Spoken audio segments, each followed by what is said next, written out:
The following program is classified MA. The Nine Network advises that it is suitable only for mature audiences. It contains some violence and horror.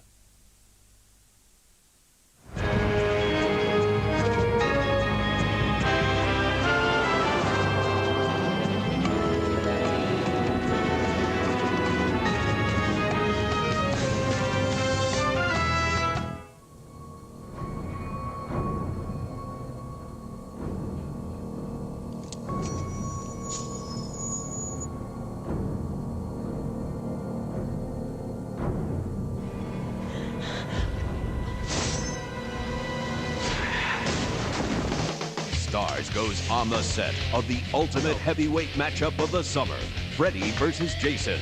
Ready for your thought? Notice who gets top billing for the 8th installment of a great Nightmare on Elm Street film.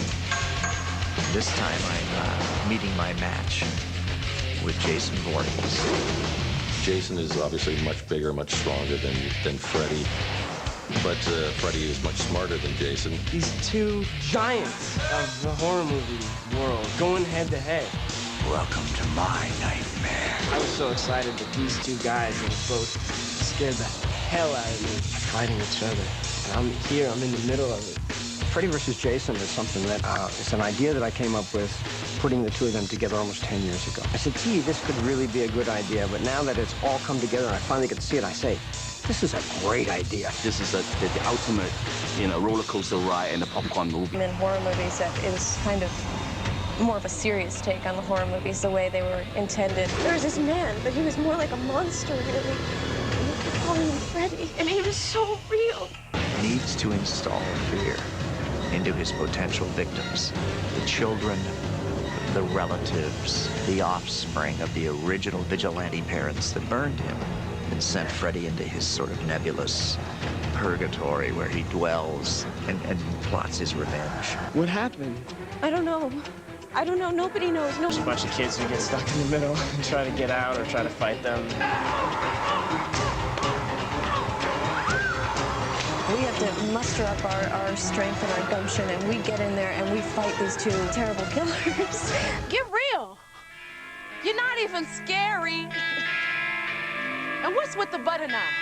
And then it soon becomes a competition. It soon becomes, Jason, trying to kill people, and just killing them, not even realizing that Freddy's trying to kill them. Freddy also learned that Jason is not stoppable. He thought he can stop Jason. So finally they said, okay, now I have to face off with this monster.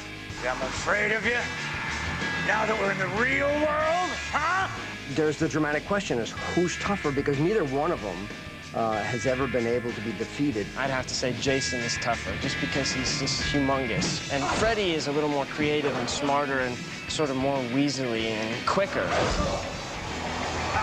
At least Freddy sort of plays with you a bit and would make your death maybe a little more interesting. If you have to die by the hands of one of them, Freddy would probably be a more interesting tale to tell in heaven than with Jason, who would just cut your head off in a second. This isn't my home. This is Jason's home. You're supposed to visit me in my home, in the boiler room, where I'm strong. In a dream world, anything goes. Anything Freddy can think of, it become a weapon. It become a killing situation. But in the real world, Freddy is the underdog. Now, Jason has the upper hand. We've actually been sworn to secrecy, by New Line Cinema here, but I'll say this is my pat thing. Freddy takes a licking, but he keeps on clicking. All right.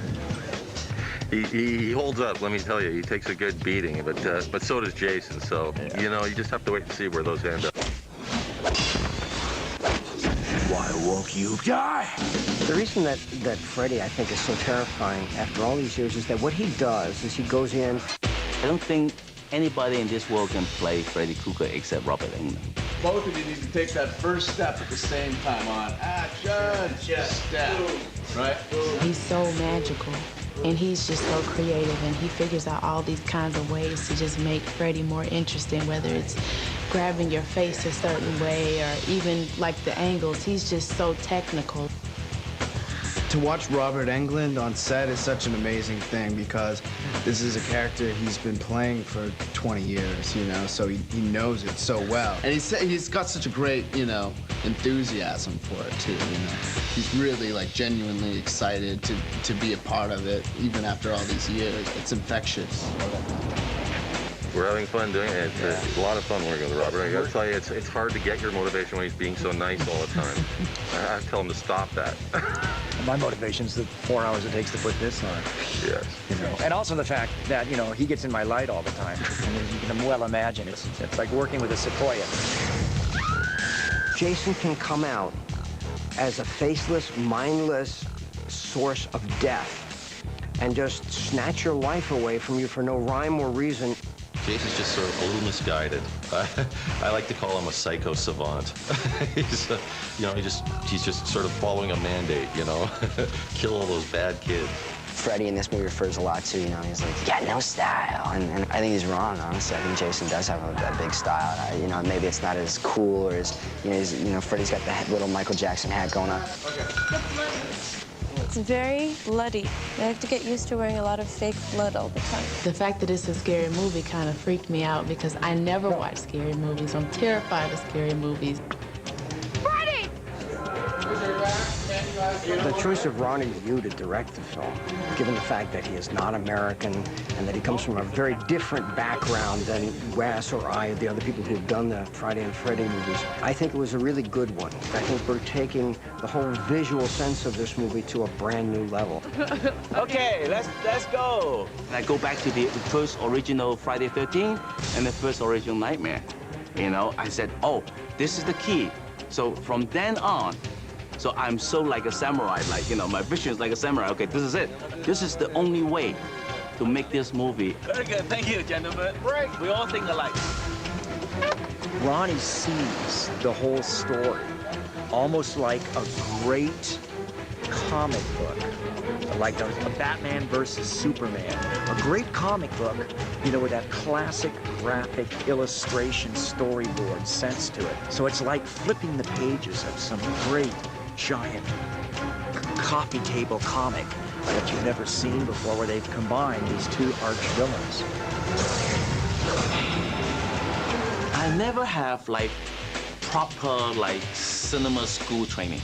When I was little, I read a lot of comic books. Everything for me is visual. It's like painting, it's like photograph and all that, you know. So it's like every time when I see a scene, I see pictures, I see color, I see all that, you know. So when I start a movie, I like to draw. Right. This, isn't it? Fire. Okay? It's approaching this. And then we have a side shot. He just has these very interesting ways of shooting things, and a lot of things are in slow motion. He does so many little camera tricks and so many little things that, like, I'm kind of only half aware of while we're shooting them. He brings a whole nother layer to this thing of, with his Hong Kong Chinese film background.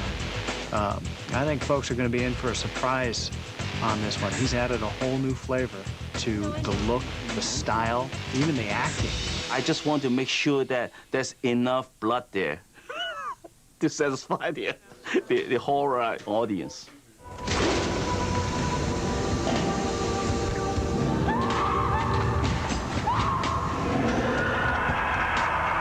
Every scene is so intricate. There's so many angles to cover, and since there's so many characters in the script and it's just this huge ensemble cast, you got to cover everything. You got to get everybody's reactions to everything. So it's, you know, around the clock working. It's all playtime for me. I mean, you know, it's such a change because my background is with stunt work. It's just been a tremendous blessing to have a guy with that much head knowledge, who knows when he comes smashing through a wall, he knows what to expect. He's ready for it, and he's happy to be doing it. He's having a blast.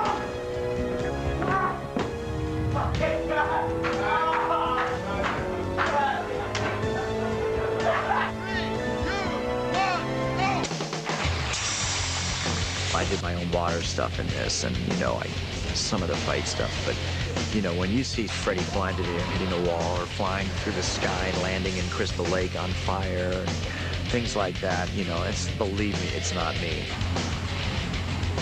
We have done firework. We had Jason fully engulfed in flames over a 3-day period. And here I'm burning.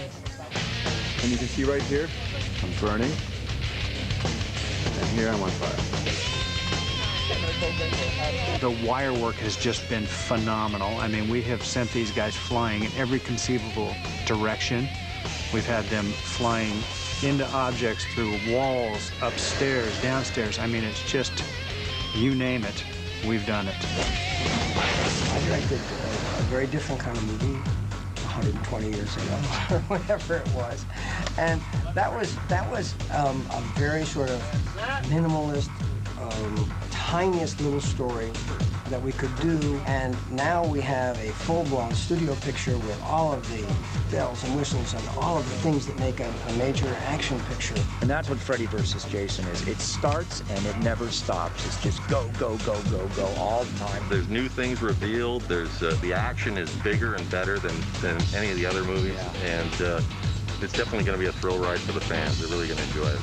People just love the fact that they're two of the worst villains in horror history ever, and the fact that they're gonna square off. Place your bets! It's like the clash of the titans, and you know, someone's gotta win. They each have this following. It's like the Ultimate Warrior versus Hulk Hogan. It's like a really awesome action movie at the same time as being a cult flick horror movie.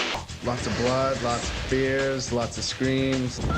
Freddy and Jason are pop horror icons. They've been around our culture for almost 20 years, and each of them has become a symbol of all those things that collectively we as teenagers and then as adults are afraid of, so that they are the sum total of our current pop boogeymen.